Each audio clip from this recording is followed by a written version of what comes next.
They say the most dangerous lies are the ones that come wrapped in routine. And for the first 3 years of our marriage, I believed in the rhythm of normalcy.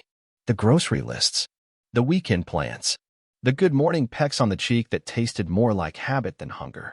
But I still kissed her, still looked at her like I'd won the cosmic lottery, even when the ticket was already burning in my hand. Her name was Eliza. She wasn't perfect, and neither was I, but I was the kind of man who showed up. Every day. Quiet, consistent. The guy who'd carry in the groceries, remember her half-calf almond milk thing, and never forget her birthday, even when she forgot mine. That was me. Mr. Steady. The man she married when she said she was done with drama. I used to think that was a compliment. Funny, isn't it? How the things they once loved you for are the same things they later used to bury you. You're too predictable. You don't challenge me. You're safe. Safe. Like that's an insult now. Anyway, on the surface, our life was enviable. We lived in a clean, minimalist house with tasteful decor that mostly reflected her tastes. She had an eye for staging. I had a gift for patience. Between us, we built something that looked good enough to fool anyone, even ourselves. Then came her trip. She called it a retreat. Said it was a wellness summit upstate. 3 days. No cell service. Just women, she said with a nervous laugh, the kind that doesn't quite reach the eyes. We're doing a digital detox and yoga by the lake. I remember smiling, telling her to enjoy herself, telling her I'd hold down the fort, telling her, you deserve this. And I meant it. What I didn't know was that she was heading toward the cliff while I stayed behind holding a map she'd already torn in half. Her bags were packed light. Her hug was light, too. But the scent she wore? Heavy. Vanilla and betrayal. I didn't recognize it, which was strange because I bought all her perfume. Still, I watched her pull out of the driveway with a warm wave, sipping my coffee like a fool sipping hope. That night, I couldn't sleep. Nothing dramatic. Just a gut feeling. You ever feel a disturbance in the air, like the walls are breathing differently? Like the silence has something to say? I chalked it up to missing her. Told myself to relax. Even played our wedding video on the TV like a glutton for sentiment. Her laugh echoed in the living room. The way she looked at me back then? Man, it would have made you believe in forever. Funny thing is, forever turned out to have a 2-year expiration date and a side of manipulation. But I digress. That's not the part where the knife went in. That comes later, but right now, in this chapter, the house was still pretending to be a home. And I was still pretending she loved me. Which, I suppose, made us even. Day 2 of Eliza's wellness retreat started like any other Saturday. Coffee brewed on schedule. The neighbor's dog barked like it was paid to. And the world turned blissfully unaware that mine was slowly rotating off its axis. I spent the morning fixing the garage shelf. The same one she'd asked me to look at for months.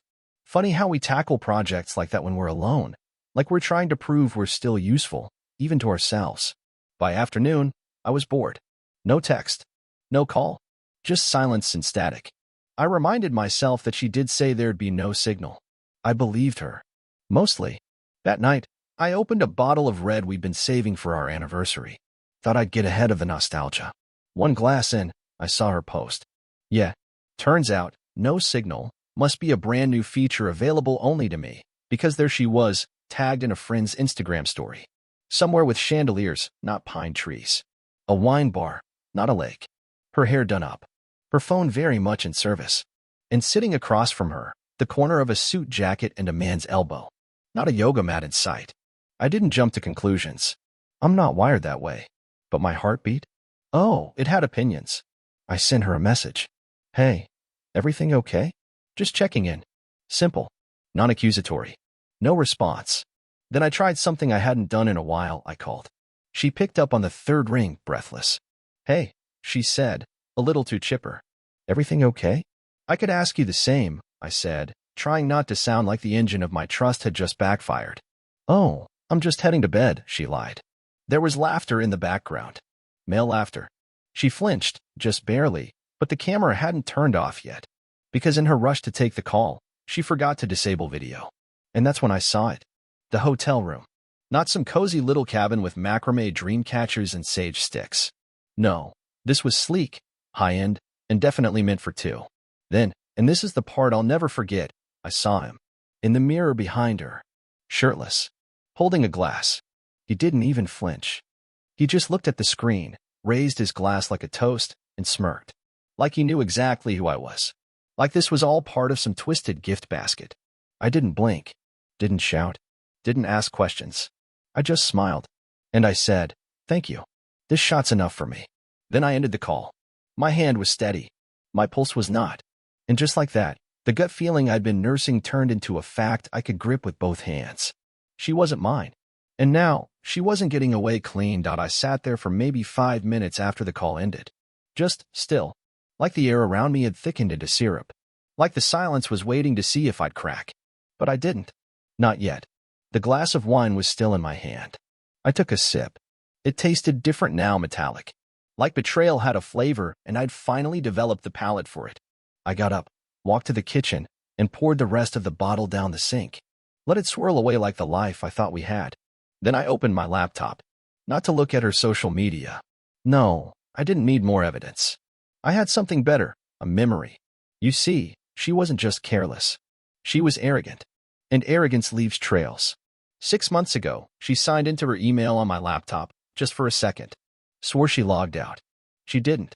I never checked, because I was stupid enough to still believe trust was a two-way street and not a roundabout you get stranded in. So now, with hands colder than the marble counter I leaned on, I clicked the bookmarks. And there it was. Her inbox. Front and center. Unread message. Subject line. About last night wine glass. From a name I didn't recognize, James R. Not that it mattered. I clicked it anyway. And there it was. "You're incredible. I can't believe we almost got caught. But the way you stayed so calm on that call? You're something else. That husband of yours must be completely clueless. Anyway, I booked us a suite again for next month. Same place. Same mirror view. Hope it gets him riled up again. Same mirror view. He planned it. They both did. That call? That accidental video? That wasn't a mistake. It was a message. The kind that says, you're not just being replaced, you're being mocked while it happens. And you know what? It worked. Because I didn't sleep that night. Not even a minute. I sat in that dark kitchen, staring at her inbox, at photos, reservations, messages full of inside jokes I was never meant to understand. All of it time-stamped. All of it deliberate. By morning, I wasn't numb. I was clear. This wasn't some messy affair born out of loneliness. This was a demolition. A slow, precise one. And I'd been standing in the building the whole time. So no, I wasn't going to scream. I wasn't going to beg. I was going to rebuild. But first, I was going to watch them burn. There's a strange clarity that comes after you lose everything you didn't realize you'd already lost. That morning, I brewed coffee like usual. Ground the beans, filled the kettle, even used the French press, the one she insisted made it taste more alive. The irony practically poured itself. As the steam curled up into the kitchen air, I stared out the window and realized I didn't feel pain anymore. What I felt was purpose. That's when I started smiling. Not the kind you give strangers or baristas. No, this was the quiet, dangerous kind. The kind that says, I see the board now, and I know how to move. You see, when someone betrays you that deeply, they expect a reaction. Tears. Screaming. A suitcase hurled across the driveway. But when you give them calm, calculated stillness, that unnerves them. And I was going to unnerve her so deeply, she'd question every reflection from here on out, even her own. Step 1. Play dumb.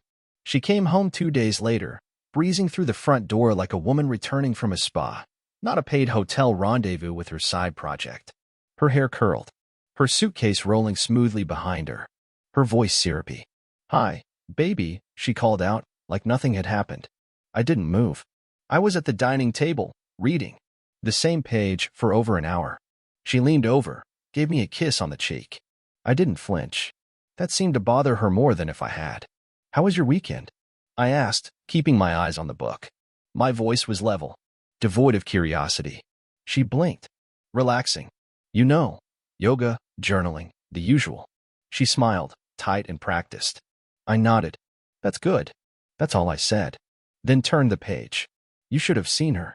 She hovered there like a mosquito over a sleeping dog, trying to figure out if it was safe to land. "Something wrong?" she asked after a beat too long. "Nope." She paused again, then went upstairs, dragging her suitcase behind her like a guilty conscience. I heard her unzip it. Then the closet door opened. She was putting things away, as if you can shelf shame the same way you do sweaters. That night, we watched TV together. Or rather, she watched me pretend to watch TV. My face didn't move. My posture didn't change. I didn't touch my phone once. It drove her insane. By day 3, she cracked.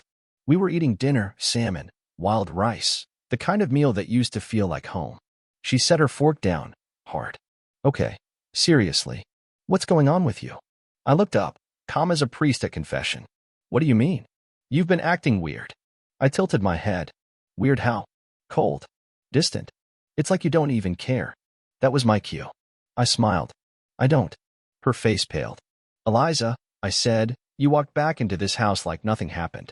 And I let you. That should have told you everything. She stammered. What? What do you think happened? I don't think anything, I replied. I know. I saw the hotel. I saw him. In the mirror. Holding a glass, smiling. He really should have waved. She froze. The fork in her hand clinked against the plate. I leaned forward, elbows on the table. Here's the part one find interesting. You knew I'd call. You knew I'd worry. And you left the camera on anyway. She blinked rapidly. Her mouth opened. Closed. Opened again. It was she began. An accident? I cut in. You sure? Because that looked a lot like choreography. Still, I didn't yell. I didn't even raise my voice. Because the truth? It didn't need volume. It was loud enough in her head now. She stood up. Walked to the sink. Gripped the edge so hard I thought porcelain might crack. I didn't mean for you to find out like that, she whispered. But you did mean for me to find out, I said. Eventually. In a way that left you with the power. But guess what? I stood too. I'm not giving you that. Then I walked out of the room. Left her standing there, knuckles white, breath shallow. That night, I opened a file on my computer labeled insurance. I started it 6 months ago when I noticed her passwords had changed, her habits had shifted, and her phone started living screen down on every surface. Inside were screenshots, hotel bookings, private emails, GPS records, even a receipt for a necklace I never saw, but that she did wear, conveniently, in the mirror that day. I organized everything, tagged it, labeled folders by dates, locations, even the pseudonyms they used. Ellie and J. Creative, not subtle. Then I drafted an email to her boss. Subject line, professional conduct and personal ethics. Saved it in drafts. Same for her parents, especially her father, a proud military man who once told me, integrity is the only currency that never loses value. I created a secure folder. Uploaded everything to the cloud. Password protected. Then I wrote a note. Simple. Cold. If you leave quietly, I leave quietly. No storm, no drama, no PR disaster. But if you try to play me again, even a little, everything goes live. I didn't send it. Yet. Because like I said, this wasn't revenge. Not yet. This was chess. And I'd only just moved my pawns. The thing about revenge is that people always imagine it's loud, slashed tires, screaming matches in driveways, maybe a flaming suitcase of clothes tossed from a balcony. But real revenge? Real revenge is quiet. It walks in wearing a suit, not a ski mask. It files paperwork, not restraining orders. It hits so clean, you almost don't feel it, until you've already bled out. And I was just getting started. After I finished organizing the files, I spent the next few days rebuilding my schedule around a new purpose, tactical exit. I didn't want justice. Justice is idealistic. I wanted her to learn that betrayal costs. Not in tears, not in guilt, but in loss. So, I played along. At breakfast, I asked how she slept. At night, I'd say, love you, with the same ease she used to lie. And during the day, I met with my lawyer. His name's Bennett. Gray hair, sharper eyes. The kind of man who calls you son when he's about to ruin someone's life in court. I handed him the file, flash drive, backup folder, and a summary I'd written like a war memo. He didn't ask why I was so calm. He just smiled. This is cleaner than most of the stuff I get handed after someone's wife torches their golf clubs. I figured, I said. She likes to win. So let's make sure this game isn't worth playing. We filed for separation quietly. No announcement. No confrontation. Because the thing is, Eliza didn't just cheat on me. She relied on me. Her name was never on the mortgage. I paid the utilities. Her car? Leased under my credit. The only thing she contributed consistently to was online shopping carts. So I began slowly draining the oxygen from her world. First came the credit cards, frozen, not canceled. Just enough to make her question the declined transaction at Nordstrom. Then the shared streaming accounts logged her out mid-episode. A small thing, yes. But betrayal is death by 1,000 paper cuts, and I was simply returning the favor. I even moved a few of my nicer suits and essentials into a second property I inherited from my uncle years ago. A quiet little townhouse with no photos, no memories, no ghosts. It was mine, and now it was my bunker. The more I planned, the calmer I got. Revenge wasn't emotional for me. It was administrative. A spreadsheet of consequences, slowly filling itself in. But then something happened. She got suspicious. It started with the groceries. "You didn't get almond milk," she said one night, holding the fridge door open like it had insulted her personally. "Oh, must have slipped my mind," I said, without looking up from my laptop. "You never forget the almond milk." She was right. I didn't. But this time, I wasn't forgetting. I was editing. Editing her out. The next morning, she was in a full performative swing. She wore a silk robe she only brought out when she was feeling guilty or manipulative, sometimes both. She made pancakes. From scratch. Even put out my favorite mug. She sat down across from me and said, "Can we talk?" "Here we go." "I feel like something's changed," she said, her voice soft, like a song she didn't know the words to. "Between us." I sipped my coffee. "Change is inevitable." Her eyes narrowed a fraction. "Are you seeing someone?" That made me laugh. "For real this time?" "Me?" "No, Eliza. I'm far too busy being alone in a marriage." She flinched. "Good. You just seem distant," she pushed. "And you seem attentive, which is a recent development." Coincidence? She didn't answer that. Just picked at her pancake like it owed her money. That night, I forwarded the insurance folder to a secondary cloud drive. Sent Bennett a message, "Let's be ready by Friday." Then I did something I'd been waiting to do since the moment I saw that hotel room. I called him. James R. Not from my number, of course. I used a VoIP app. Blocked. Untraceable. He picked up. "Hello." I didn't speak for a moment. "Hello." He repeated. Then I said, "Just wanted to hear the voice of the man who thinks mirrors are smarter than people." Silence. Then, "Who is this?" I didn't answer. I said, "You know exactly who I am. And you know what you did. But what you don't know is how much it's going to cost her. And you, if you're not smart." More silence. Then, "Look, man, I don't want any trouble." "You already have it," I said calmly. "Now let's see how well you smile when there's a spotlight on you and a copy of your hotel invoice on your boss's desk." I hung up. Didn't need to say more. Because men like him? They only look brave behind closed doors and open ropes. But real confrontation? That's a language they don't speak fluently. 3 days later, I came home to find Eliza sitting on the couch, pale and shaking. There was an envelope on the table. "What's this?" I asked. She looked up. Her mascara was smudged. "You sent James something." I tilted my head. "Did I?" He called me. "Said you threatened him." I raised a brow. Threaten is such a flexible word. She stood. "What do you want from me?" "Nothing," I said. "That's the part you don't get. I don't want anything from you anymore." I leaned in, voice quiet. "I just want you to feel it. The cold. The absence. The emptiness. All the things you tried to gift me in that hotel mirror." She didn't speak. Didn't move. So I picked up the envelope and handed it to her. "Here," I said. "Sign separation papers." I didn't ask for anything. Not the house. Not the car. Just peace. She opened the envelope. Her hands shook. "I'm being more generous than you deserve," I said. "But only if you walk away clean. If you drag this out, then I won't just walk. I'll run straight through you." Then I smiled. The same way she smiled in that mirror. And this time, she was the one who looked scared. Eliza didn't sign the papers that night. No, she clutched them like a priest holding a confession he wasn't ready to read. Folded them neatly. Tucked them back in the envelope like they might disappear if treated gently enough. I let her sit with it. The next morning, she tried to pivot. "I think we rushed into this," she said at breakfast. "Maybe we need counseling. A reset." She said it like we were rearranging furniture.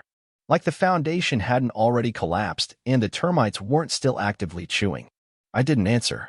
She leaned forward, that soft, persuasive tone sliding back into her voice like it was wearing silk. "I made a mistake, but it doesn't have to be the end." I finally looked at her. Really looked. Eliza, the woman who once used to laugh so freely her whole body joined in. Who used to play with my tie in elevators like we were a secret no one could touch. Now she looked like a kid who broke a vase and tried gluing the shards with hope. "You know what the cruelest part of betrayal is?" I asked, setting my coffee down. "It isn't the act. It's the performance afterward. She blinked. You're not sorry I was hurt, I said. You're sorry I saw the scene you were directing. I'm not acting, she whispered. You always are. She stared at me, and I could tell she was trying to figure out which version of herself to be next, the victim, the fighter, the flirty strategist. I stood before she could pick one. I'm moving out tomorrow, I said. The townhouse is ready. Bennett will handle the paperwork. If you sign it now, you walk with dignity. Quietly. But if you try to play lawyer ball with me, I leaned in close. I'll mail every copy of those mirror photos to your job, your family, and every Pilates mom in your group chat. That broke her mask. I loved you, she snapped. You think this was easy for me? No, I said. It was too easy. That's the problem. By noon, she had called her sister, her mother, even her hairstylist, trying to construct a safety net of sympathy. I knew because they started calling me. Logan, what happened? She's devastated. She said you're being cold, like a stranger. Of course she did. Because when cheaters get caught, the first thing they try to assassinate is your character. If they can't be the victim, they'll paint you as the villain. That's when I decided we were past kindness. No more warnings. No more veiled threats. It was time for the controlled detonation. Step 1. Her reputation. I waited until 3 p.m., the golden hour for office gossip. Then I logged into a burner account and sent an anonymous email to her HR department. Subject line: Code of Conduct Breach, Confidential Matter. Attached: the photo. Eliza. James. Hotel mirror. Also attached: the booking invoice, paid with her company card. It turns out James wasn't just a mistake. He was also a vendor. Romantic and financial conflict of interest? A corporate dream. I didn't expect them to fire her on the spot. But I knew one thing. There would be a meeting, an inquiry, and whispers that would never quite stop echoing. Step 2. Her social circle. Eliza had a curated life, Instagram-friendly, brunch and wine-filtered, polished to a fine glow. So I sent out 6 little packages. Actual physical ones. Anonymous, of course. Each with a simple note. Ask her about room 413. Inside, a flash drive with a 5-minute compilation of emails, texts, and that infamous mirror call. Recipients included her Pilates bestie, her college roommate, her maid of honor, her favorite cousin, one of the moms she always compared herself to, and, of course, her boss's wife. The last one? Just for fun. Step 3. James. Per James. Turns out, James had a wife. Found her on LinkedIn, then Facebook. Real estate agent. 2 kids. PDA queen. The kind of woman who probably thought her husband was at a conference every 3rd Thursday. She got her own flash drive, too, with a note that said, "Not sure if you prefer hardwood or carpet, but either way, he's been laying both." Cruel? Maybe. But calculated? Absolutely. The next morning, I packed my bag. Eliza sat on the couch, looking like a ghost who still didn't understand she was dead. She didn't speak, didn't blink, just watched me move around the house with calm efficiency. She must have gotten the calls by then. Or maybe the silence from her so-called circle was louder than any voicemail. I picked up the envelope she still hadn't signed. I gave you a choice, I said, and you picked fantasy. So now you get fallout. She didn't try to argue. She didn't cry. She just whispered, "I didn't think you had this in you." I paused at the door, looked back. That's the thing about men like me, I said. We give everything. Until we don't. And with that, I left. I drove to the townhouse in silence. No music. No calls. Just the sound of tires spinning forward and a man who no longer needed to look back. I thought I'd feel victorious, triumphant. But I didn't. I just felt free. And freedom? Well, it doesn't always come wrapped in joy. Sometimes, it walks in wearing scars. And that's okay. Because scars mean you survived something that tried to bury you. Eliza wanted a man who made her feel something again. Now she had one. Just not in the way she expected. 3 days after I moved out, the calls started.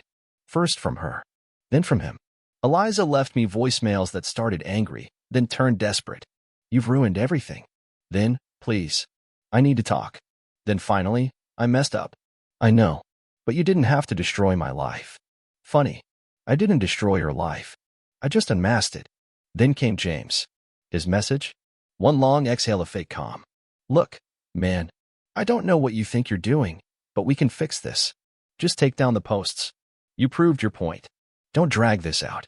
I didn't respond to either of them, but their implosion was gaining momentum. Eliza lost her job 2 days later. Company PR nightmare. Breach of contract.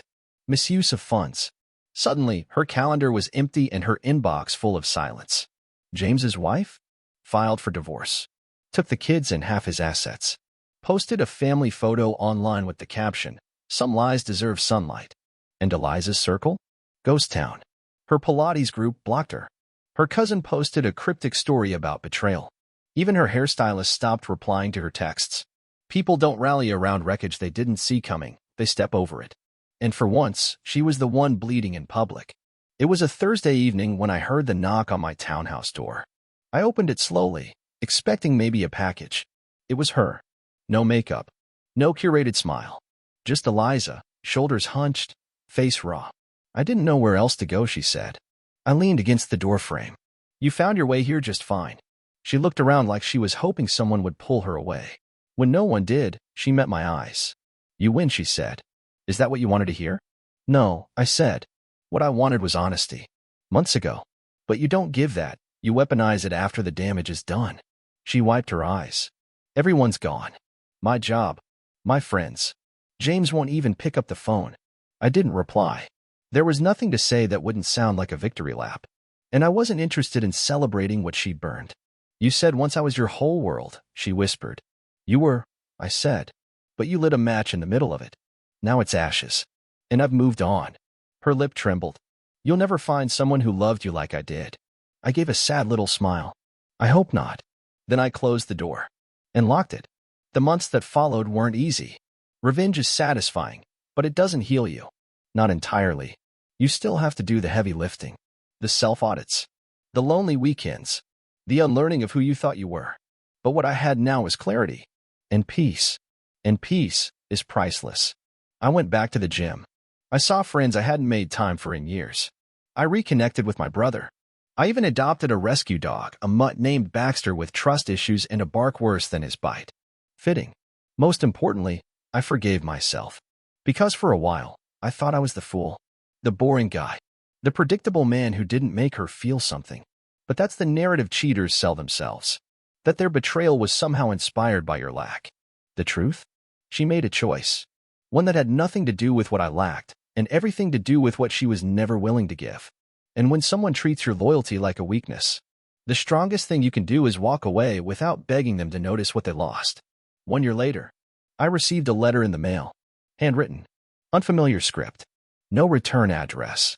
Inside, a note. No apology. Just this. "If you ever decide to come back, I'll be waiting. I still believe we could have had something real." It wasn't signed, but I didn't need it to be. The handwriting was hers. No remorse. No ownership.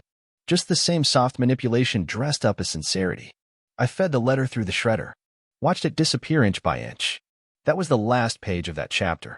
I met someone new, months later. Someone kind. Honest. Who didn't flirt with drama or speak in riddles. She asked about Eliza once. I told her the truth, that I'd loved someone who turned my heart into a battleground and called it a game. And that I wasn't playing anymore. We stood in the kitchen a few nights ago, sipping wine, music low, Baxter asleep by the door. She looked at me and said, "You always seem calm. Like someone who's seen the worst and made peace with it." I smiled. "Let's just say I learned what happens when you ignore the mirror." She raised an eyebrow. "And what happens?" I finished my glass. "You miss the man staring back at you. And that's who I was always meant to protect."